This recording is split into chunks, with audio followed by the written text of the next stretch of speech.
या सगळ्या संदर्भात आणखी तपशील आपण घेणार आहोत। प्रतिनिधी जय पवार आपल्याशी जोडले गेलेले आहेत त्यांच्याकडून।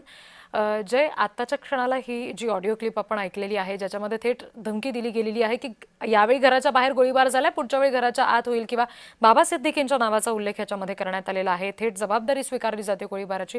मुंबई पोलिसांनी या सगळ्याची कशी दखल घेतली आहे?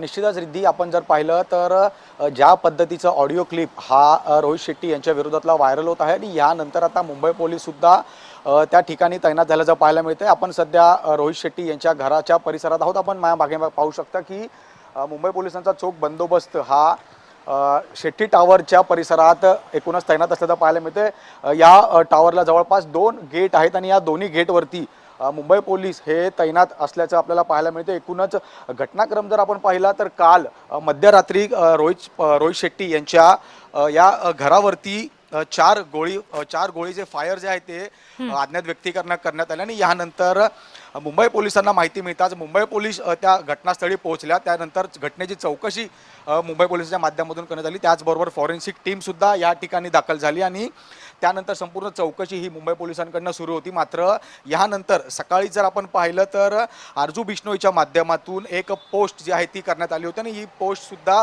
यामध्ये व्हायरल होती आणि त्या पोस्ट सोबत एक ऑडिओ क्लिप सुद्धा व्हायरल होताना आपल्याला पाहायला मिळेल। त्यामुळे कुठेतरी संशय हा आरजू बिश्नोई यांच्यावरती जातोय का असा मुंबई पोलिसांचा शोध हा सध्या सुरू आहे। कारण की ज्या पद्धतीचा ऑडिओ क्लिप हा आरजू बिश्नोई यांचा व्हायरल झाला त्यामध्ये त्यांनी थेट अशी धमकी दिल्याचं आपल्याला पाहायला मिळते की सध्या तरी रोहित शेट्टी यांच्या घराबाहेर ज्या ते गोळीबार केला या पुढे जर त्यांनी पुन्हा अडथळा आणण्याचा प्रयत्न केला तर ही पुढची गोळी जी आहे ती ही घराच्या आतमध्ये लागेल। त्यामुळे एक भीतिमय वातावरण या संपूर्ण परिसरात असेल किंवा मग बॉलिवूडच्या सर्वच लोकांमध्ये एकंदरीत झाल्याचं पाहायला मिळतं आणि त्यामुळे यांची दक्षता घेता मुंबई पोलीस सुद्धा आता यांच्या संरक्षणासाठी तैनात असं पाहायला मिळतं। या ठिकाणी 3 ते 4 पोलिसांच्या गाड्या ज्या आहेत ते या ठिकाणी सुरक्षेसाठी लावण्यात आल्या आहेत आणि त्यामुळे नेमकं हा जो ऑडिओ क्लिप आहे किंवा तो पोस्ट आहे ही ज्या पद्धतीने व्हायरल होत आहे आरजू बिश्नोई हे स्वतः मान्य करत आहेत की त्यांच्या माध्यमातूनच हा संपूर्ण घटना घडलेली आहे आणि त्याची सुद्धा आता चौकशी मुंबई पोलिसांकडून केली जात आहे। कारण की ज्या पद्धतीचा ऑडिओ क्लिप सध्या सोशल मीडियावरती व्हायरल होतोय त्याची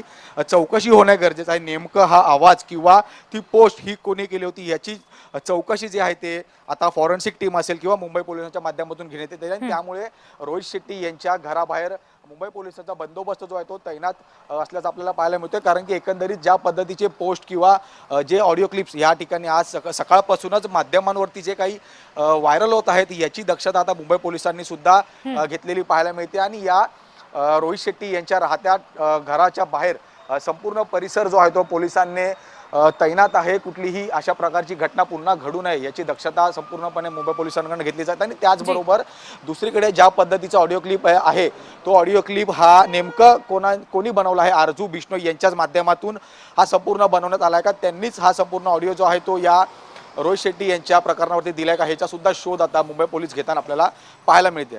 जी निश्चित। जय, धन्यवाद या सगळ्या सविस्तर तपशिलांसाठी।